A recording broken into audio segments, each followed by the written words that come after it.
minha amadinha rica, a caverna do Platão é uma alegoria ou uma ilustração que não diz respeito só ao processo religioso, mas diz respeito a tudo que o planeta, o mundo, vamos dizer assim, preparou já para que a gente veja. É a Matrix.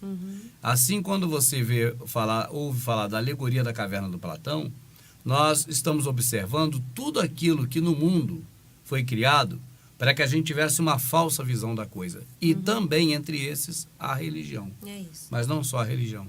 Lembrou do que você ia falar Não, da era isso aí caverna? que você falou. Era isso É, aí. porque não é só a religião, né? Mas a religião também.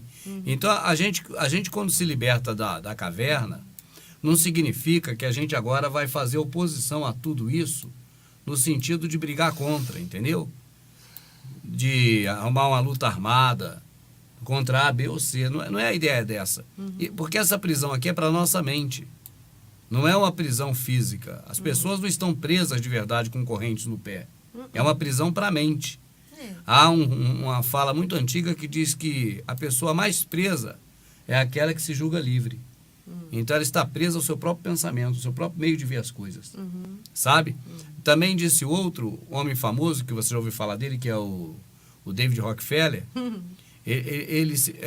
Rothschild. Rothschild disse que não quer uma nação de pensadores, mas uma nação de servos obedientes. Entende? Não quer pensador. Porque pelo raciocínio e pelo entendimento, a gente se liberta da caverna. Aí, como você vai se libertar da caverna? Você vai procurar andar no sentido da luz, do conhecimento pleno das coisas. Um exemplo de caverna é a pessoa que é alienada no processo religioso, aquela que não quer nem saber, sabe, se existe uma saída ou se existe uma coisa fora dali. Ela tem esse mundo aqui que foi projetado para ela. As pessoas colaboram para esse mundo, ó.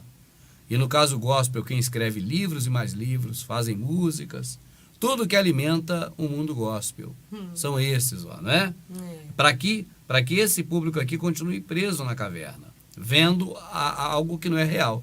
Olha aqui, esse aqui não tem forma nenhuma, é só uma projeção na parede. Mas se sair daqui da caverna, vai encontrar o vaso verdadeiro, ó.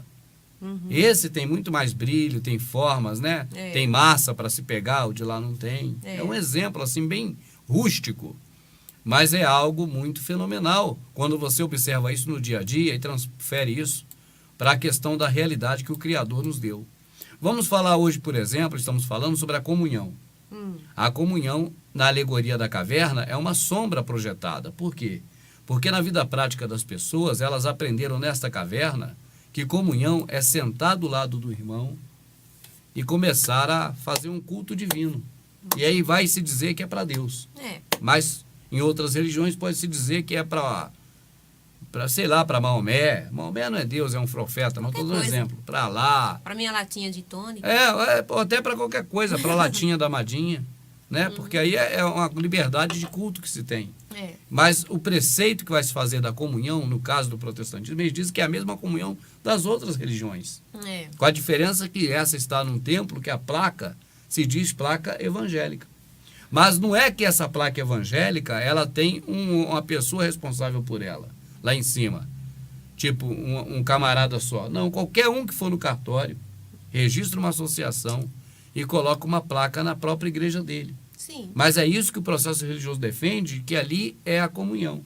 Porque ali dentro daquele local, as pessoas vão estar batendo palmas ali juntas. Isso é comunhão.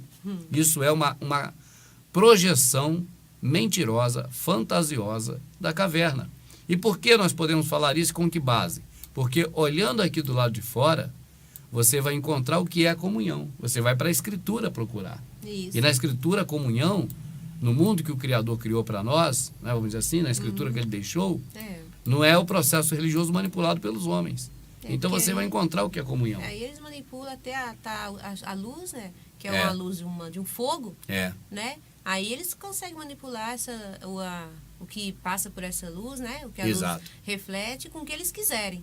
Né? E quando você sai para fora, Aí você vai enxergar o que é verdadeiro. Agora, o que eu ia dizer, lembrei, é o que é verdadeiro da verdade do mundo, porque quando saiu para fora e na ilustração, mostra o mundo. Mostra que o mundo aqui. Mostra o mundo aí, todo bonito, né? Tudo. Mas assim, a gente está falando da questão religiosa, na questão das coisas do Criador. Então, a pessoa descobrir a verdade, né? Das coisas do Criador, sem estar ninguém manipulando. A verdade do que está escrito. Mas aí, como eu estava falando, serve para tudo, na questão religiosa, que a pessoa está sendo manipulada, na questão fora dela, que os Illuminati controlam tudo, né? Esse povo que está aí. Isso. Aqui você tem dois tipos de luz. Você tem a luz natural, vamos dizer assim, que é a luz do sol que o próprio Criador fez. Essa luz ilumina os homens, ó. Tá vendo? Então eles sabem a verdade por causa da luz do Criador. Agora aqui dentro, quando entra para o processo religioso, por exemplo, a luz que tem lá não é natural. Ela é forjada. E ela é manipulável. Isso. Aqui as pessoas vão manipular essa luz. E vão fazer aqui uma visão equivocada das coisas. Neste caso, por exemplo, da comunhão, o que é a comunhão é uma visão equivocada que as pessoas do processo religioso têm a respeito do que é a comunhão, segundo a luz não do fogo do homem, mas a luz da própria Escritura que está aqui. Nesse caso representada. Né, amada? Isso. Aí eu recebi o e-mail de um entre tantos rapazes que tem acordado do processo religioso, mas ainda está na caverna e não sabe como proceder. O Mateus fala assim: bom dia, Rubens, tudo bem? Como eu posso ter comunhão com os irmãos se não vamos mais à igreja? O ideal é ficar sozinho, isolado? Isso é saudável? A comunhão com os irmãos que não é importante? Abraços, meu irmão Rubens. O Mateus pergunta: a comunhão com os irmãos não é importante? Como ter comunhão com os irmãos se não vamos mais à igreja? Como ter comunhão com os irmãos se nós não estamos mais aqui, ó? Sim. Vendo a comunhão que é o que apresentaram para nós. Falou bem, a comunhão que apresentaram para nós. Né, amado?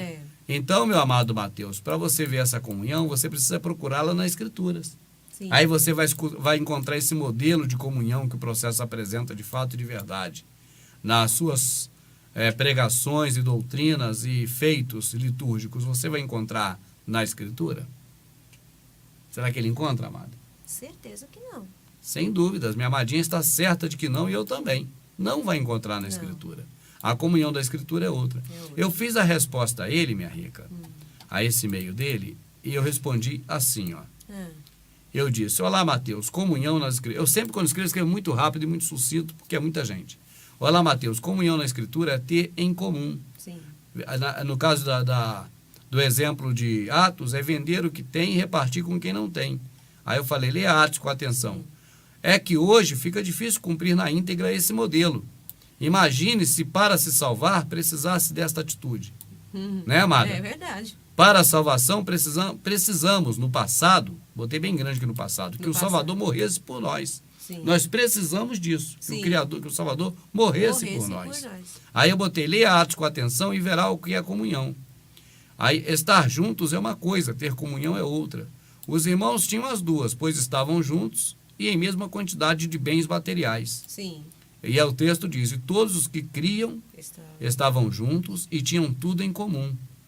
E vendiam suas propriedades e bens, e repartiam com todos, segundo cada um havia de precisar.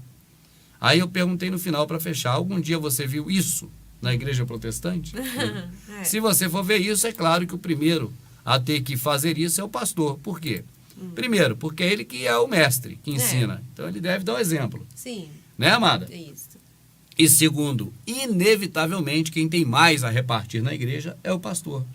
Eu não me canso de repetir: se os irmãos andarem de chinelo, o pastor vai estar de tênis. Se os irmãos andarem de velocípede, o irmão vai estar de bicicleta. Se os irmãos andarem de bicicleta, o irmão vai estar de moto. Né, amada? Se os irmãos andarem de jegue, o pastor vai estar de cavalo. O pastor vai estar sempre à frente, e isso é simples de entender. Porque de cada 10, quantos membros tem? Milhões, não importa. Mas de cada 10 pessoas, o pastor tem o salário completo de cada um. Sendo que os 10 membros, não têm 100% dos seus salários. Tem 90%. E a lógica é simples, porque pegaram 10% e deram para o pastor só de dízimo. Sem contar ofertas que eu acho que até passa do valor do dízimo. Eu acho, não estou certo.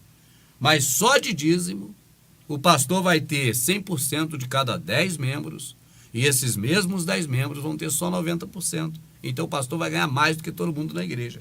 Então, por esse princípio, se é uma coisa justa e honesta e lógica, o pastor deveria então ser o primeiro para dar exemplo e por ter mais, a vender tudo e repartir com quem não tem. Vamos continuar, amado. Vamos.